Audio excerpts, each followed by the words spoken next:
EPAWA meteorologist Bobby Martich here with your outlook for January 10th, 2019. Today we're going to start off mostly cloudy in some areas, especially across the northern locations. Then we'll have partly cloudy skies this afternoon as this system continues to pull away. And we will have a tight pressure gradient again today. So a repeat of what we saw yesterday in winds, almost a carbon copy in terms of wind gusts potential. And we will, again, as the system pulls away, the winds are going to weaken overnight. But I think much of the day, until at least mid-afternoon, we'll see those winds kicking in. You have some wind gusts up to 35 miles per hour in spots, maybe a little bit more than that in the higher elevation. So almost a wash, rinse, repeat day of Wednesday minus the snow showers that we saw in some locations yesterday afternoon and evening. So we get into Thursday night. The winds are going to die off a little bit because we're going to have high pressure moving in. Skies are going to clear out too, and we're going to get to mostly sunny skies on Friday with high pressure directly over top of the region. Now, we're going to get into the weekend system now because it's been, we talked about this for the last several days and what's it going to do, and we're going to get a big storm, or we're going to get nothing at all, we're going to get something just minor.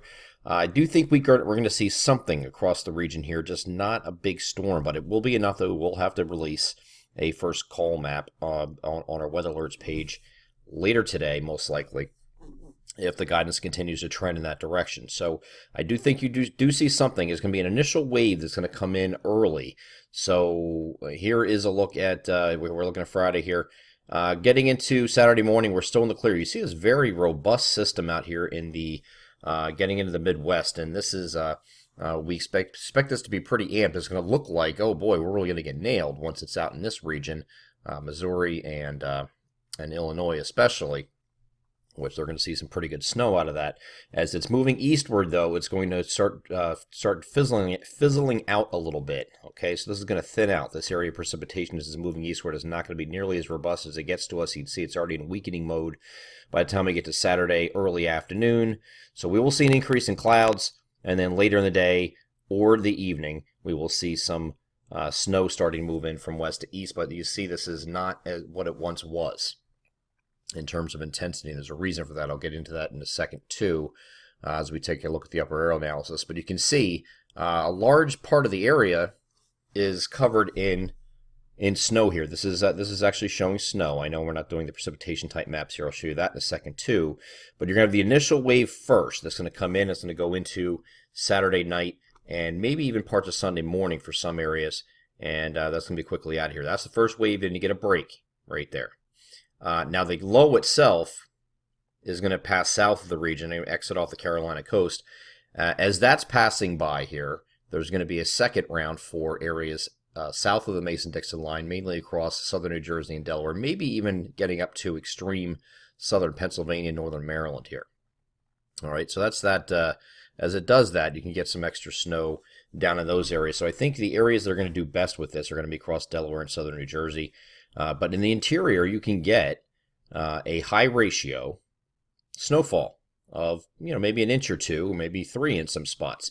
Now, the whole idea of the high ratio is we normally have 10 inches of snow for every 1 inch of water. That's a standard equivalent. In this situation, it looks like the ratios are going to be at least 15 to 1. So 15 inches of snow for every inch of rain equivalent. Of course, we're not going to have an inch of rain, so you only have if you only have a tenth of an inch of liquid, it'll be enough to get you an inch and a half of snow instead of an inch. You see what I'm going with that? So it's not going to be a lot of precipitation overall, and a lot of areas, especially across northeast PA, northern New Jersey, probably only talking about maybe up to an inch of snow. But you get a little bit further south of there, east central Pennsylvania, you start getting into that maybe 1 to 2, central New Jersey 1 to 2, maybe you get to southern PA, you're in the 2 to 3 range. And then Delaware, South Jersey, you could be talking about 4, 5, 6 inches of snow. Okay, so it's certainly possible. We're going to look at everything that's going to come out today. Today is kind of like their benchmark day. We're going to look at all the models coming in through this morning and kind of go from there and see where we're at. But before we issue any kind of map call, but right now the models are at least trending for that first initial wave is what's going to get you, and that's looking at coming in here on Saturday, either late afternoon or evening. And then that goes into at least part of the overnight, and that's that first initial wave right here. Okay, that's all out ahead of this system. The system at this point is still way back here, and what this is, I'm going to go over the 500 millibar chart here. This is looking at the upper levels at about 18,000 feet, and this is also looking at Saturday evening. So again, with Saturday evening, if you look at the map here for Saturday evening, we go back to that. See your low pressures west, the surface low pressures west of Tennessee here at this point. So it's still hanging way back, even though we're getting some precipitation start to break out in parts of our area.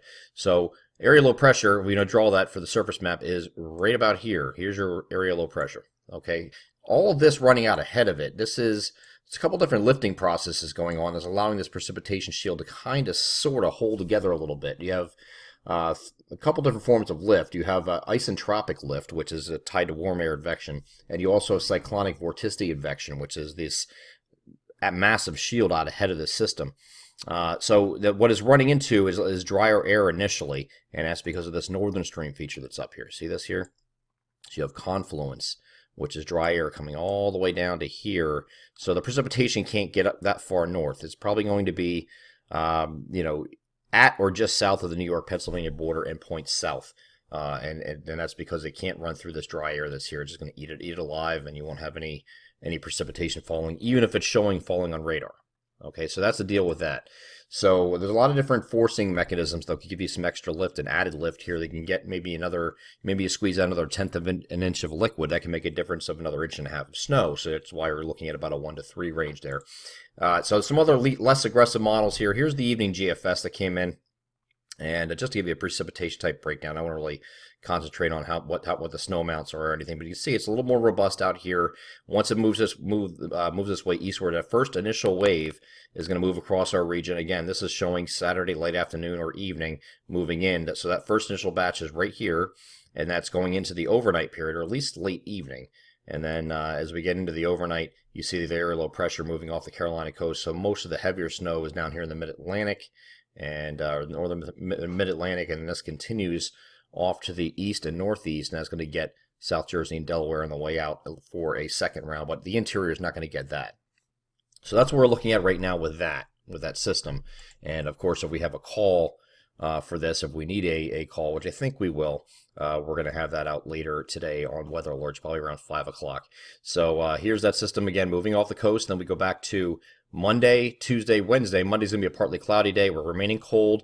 We're going to start climbing out of the deep cold here on Tuesday and Wednesday. We're going to have mostly sunny skies both days, Tuesday, Wednesday, and no precipitation, but temperatures will be moderating a little bit in the upper 30s to near 40 on both of those days. So please stay tuned with us throughout the day today. We'll have some updates. Of course, we're discussing everything with model analysis in the EPAWA and Weather New Jersey Premium Forum. If you're not a member of that and you would like to join that discussion, please visit the My Pocket Meteorologist page to sign up for that. You're missing out on a lot of good information if you're a weather enthusiast.